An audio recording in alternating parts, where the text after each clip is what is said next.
Introduction. I feel as if I shouldn't take too much credit for anything, to be quite honest with you, because if you take too much credit, eventually when they don't like whatever is going on, you have to take a lot of blame. As a parent of two sons, I learned that important lesson a long time ago. It's really a joy and an honor to return to Hong Kong, and particularly in this joint session of APRICOT and APAN. I have prepared remarks, but before I go into that, I was listening very closely to the various introductory speeches, and I wanted to comment on some of them because I resonated so strongly with them. First of all, Charles, you mentioned that internet is for everyone, and I am so strongly a believer in that. My title at Google is Chief Internet Evangelist. But as I look at the statistics, I realize that only 30% of the world is online, and the evangelist has 70% of the world's population to convert. So I ask your help in this room and your friends and everyone else to help build more internet so that everyone can, in fact, be on. Elizabeth, your speech was the most stunning. It was just extraordinary with superlative statistics. And I thought you outlined in very vivid terms not only the benefits, but the challenges that we face in making the internet a constructive force. I thought about this first opportunity for APAN and APRICOT to jointly sponsor a meeting of this type. And I thought maybe you needed a kind of joint motto. And I suggest for your consideration, APAN, APRICOT, where ideas become engineering reality. And it's my hope that the academic community and the engineering and operational and commercial community will blend their strengths together in meetings like this to make internet a continually evolving system. One thing which was mentioned several times in these opening remarks is the term collaboration. And I think that it is most strongly exhibited in this gigantic list of participating organizations, to say nothing of each of you sitting in this room together. Internet is indeed a gigantic collaboration. There is no top-down control. There is no requirement that anyone be part of it. There's no requirement that companies build pieces of it. There's no requirement that they interconnect. They do so because to interconnect is to increase the value of the system for everyone. So collaboration is really a key element in all that we do. As I look out at this audience, I see many old friends, and I hope I have a chance to greet you personally.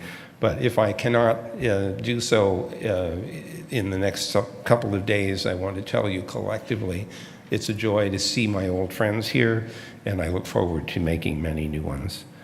And finally, Paul Wilson talked about the importance of moving to IPv6.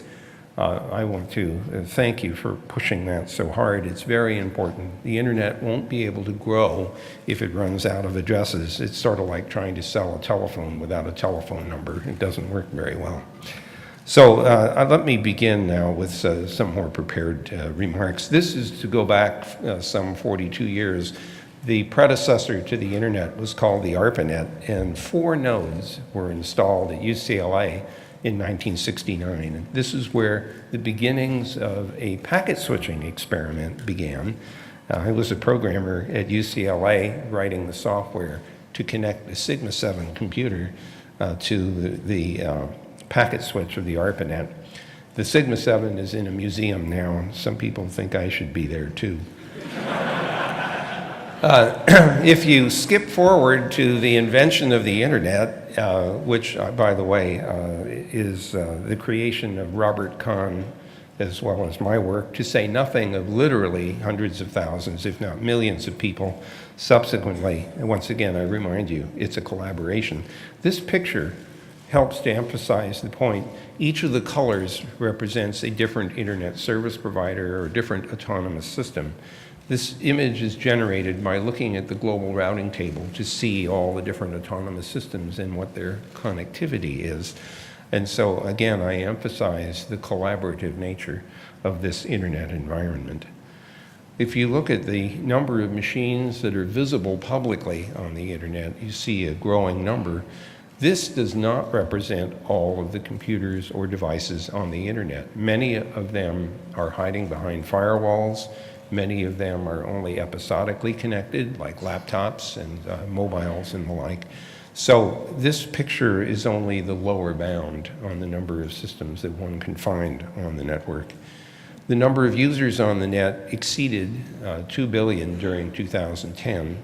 I don't have the statistics for January of 2011, but I would guess that we will see well in excess of 2 billion people on the net. And as has been mentioned earlier, 5 billion mobiles, of which probably 15 to 20% are internet capable. That fraction will grow over time.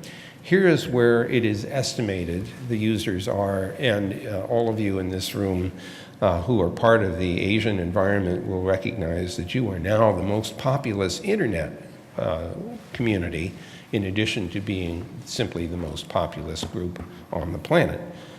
This is very important for all of us who are trying to do work on a global scale. We absolutely must pay attention to our Asian colleagues, your interests, your cultures, your languages, your strengths, because you are going to be reflected in this global internet increasingly.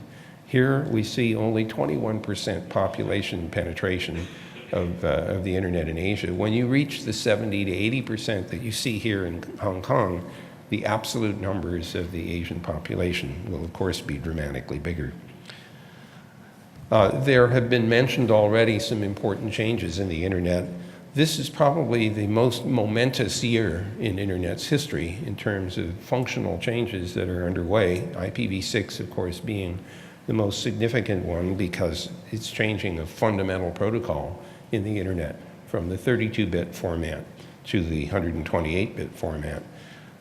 Second, the internationalized domain names, which have been frankly a long time in coming, are finally happening in the net. Third, the security of the domain name system, which has been weak for many, many years, is being improved with the domain name system security extensions. The root zone was signed in July of last year, and now I see and look forward to penetration of DNSSEC in all top level, second level, and subsequent lower level domains over time. The routing system is also vulnerable to people simply announcing parts of the internet, even if they don't have the authority to use those address spaces. The regional internet registries are all together looking at a mechanism for digitally signing the assignments of IP addresses to the various autonomous system operators.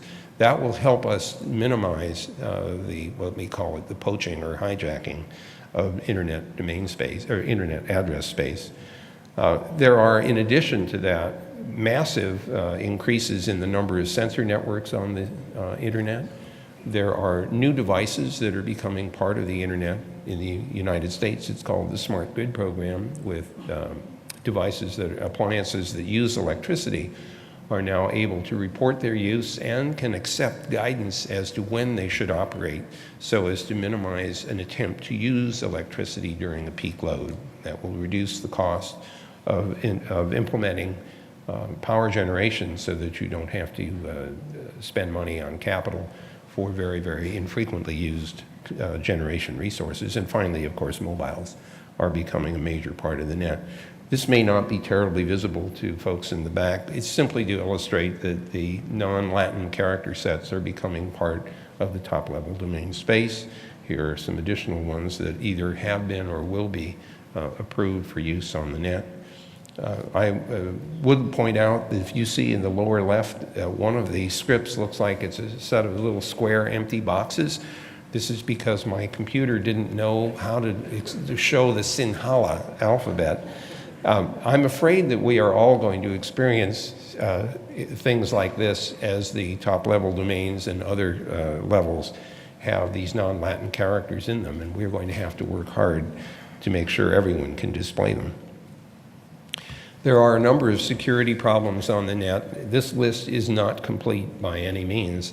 I put it up only to remind you that there is still a great deal of work to be done to make the internet a more secure place for people to carry out business.